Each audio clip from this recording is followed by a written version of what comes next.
আসসালামু আলাইকুম রহমতুল্লাহ। প্রিয় শিক্ষার্থী ভাই বোন, আশা করি আপনারা সকলে ভালোই আছেন। ডাটা স্ট্রাকচারের আজকের এই ক্লাসে আপনাকে সুস্বাগতম। আজকে আমরা শিখব বাইনারি সার্চ ট্রি সম্পর্কে। সো বাইনারি সার্চ ট্রি মূলত আসলে কি? বাইনারি সার্চ ট্রি হচ্ছে এমন একটা বাইনারি ট্রি যার মধ্যে একটা সিকোয়েন্স আছে, অর্থাৎ যে একটা অর্ডারকে ফলো করে।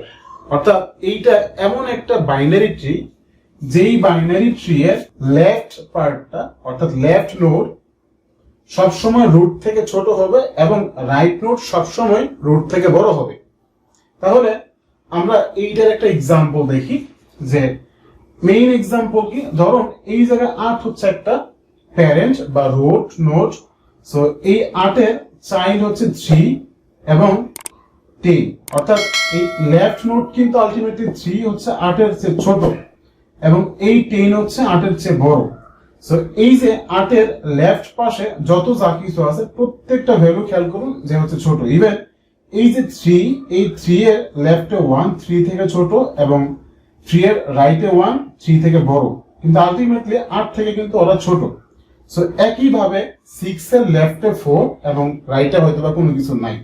তার মানে এইটা সম্পূর্ণ বাইনারি সার্চ ট্রি। কিন্তু এই ট্রিতে খেয়াল করুন যে হচ্ছে ফার্স্টে হচ্ছে 8, অর্থাৎ 8 এর ছোট হচ্ছে লেফট নোড 3 এবং 10 হচ্ছে রাইট নোড বড়। এই পর্যন্ত শর্ত আমাদের এক্সিস্ট করে বা ওকে ডান। তারপর এই 3 এর চেয়ে ছোট হচ্ছে 1 এবং 3 এর চেয়ে বড় হচ্ছে 6।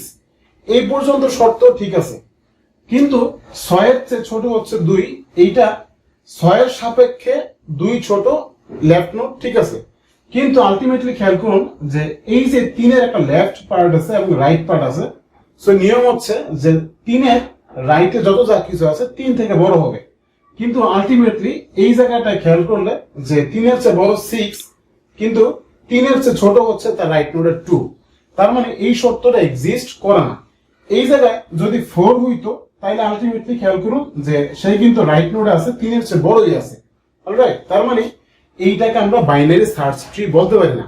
বাইনারি সার্চ ট্রি হওয়ার মেইন বিষয় হচ্ছে যে বাইনারি সার্চ ট্রি এমন একটা বাইনারি ট্রি যেই বাইনারি ট্রি এর মধ্যে লেফট নোড রুট থেকে সবসময় ছোট হবে এবং রাইট নোড রুট থেকে সবসময় বড় হবে। এই সত্যটিকে যদি এক্সিস্ট করে বা মেনে চলতে পারে তাহলে এইটাকে আমরা বাইনারি সার্চ ট্রি হিসেবে গণ্য করতে পারি। প্রিয় শিক্ষার্থী ভাই বোন, আজকের মতো এ পর্যন্তই। ইনশাআল্লাহ দেখা হচ্ছে পরবর্তী অন্য কোনো পর্বে। এ পর্যন্ত ভালো থাকুন, সুস্থ থাকুন, এই কামনায় বিদায় নিচ্ছি। আসসালামু আলাইকুম রহমতুল্লাহ।